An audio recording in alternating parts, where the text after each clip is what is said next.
Čau, čau! Man ir tapusi brīnišķīga lellīte. Šī nav rituāla lelle, tā ir rotaļu lellīte. Un šādu darināja meitenēm,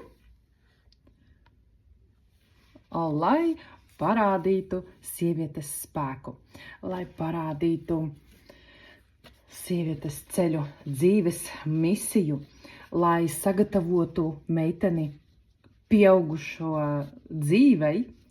Un šī lelle nav vienkārša. Tai ir divi tēli. Te ir meiča tāda koša, spilgta ar bizīti. Un viņa sevi parāda. Viņa ir tā kā ar savu enerģiju uz ārpusi. Viņa parāda sevi no visām pusēm, visā savā krāšņumā. Un viņa to nedara tāpat vien. Viņas mērķis ir atrast līgavaini, topošo vīru. Un viņai ir vajadzīgs tikpat stiprs vīrietis, tikpat košs, pamanāms, un tāpēc viņa visiem rāda savu skaistumu. Un pēc tam, kad viņa apprecās, viņa kļūst par sieviņu. Skatieties, cik skaista sieviņa. Otrais tēls, tas ir māmiņas tēls. Tas ir precētās sievas tēls. Skatieties, vainags viņai jau ir novītis, bet mīlošais vīrs neaizmirst viņai dāvināt ziediņus. Viņa joprojām mīl dabu. Viņa ir kontaktā ar dabu. Šis ir mātes tēls, mājas pavarda sargātājas tēls. Un viņai apģērbs jau ir tādās mierīgās krāsās.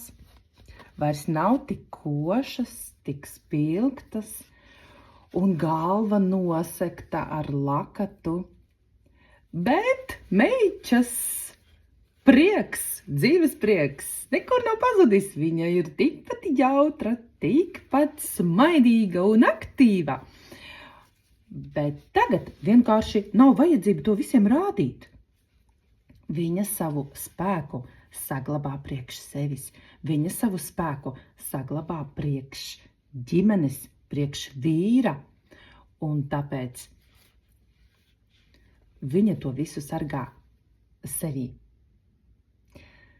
Ir ļoti labi, ja katra sieviete apzinās savu sievišķo dabu un pieņem sevī abus tēlus. Jo šie tēli arī ir mūsu sieviešu dzīves sastāvdaļas. Neprecējusies jauna un precējusies viedā, gudrā sieviņa, māmiņa. Šī lelle ir rotaļu, tā nav rituālā lelle, šī ir rotaļu, tā saglabā senās tradīcijas un parāda, kāda tad ir tā sieviešu daba. Šāda lelle varētu būt brīnišķīga dāvana jebkurai sievietei.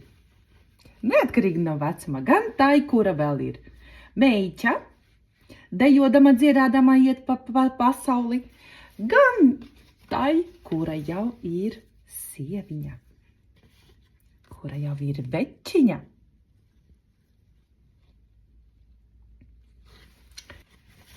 Patīk man pašai. Man patīk pašai paspēlēties. Tīdirindiring, tīdirindiring. Protams, mani, kā jau precēto sieviņu, piesaista vairāk šī te večiņa, gudrā sieviņa.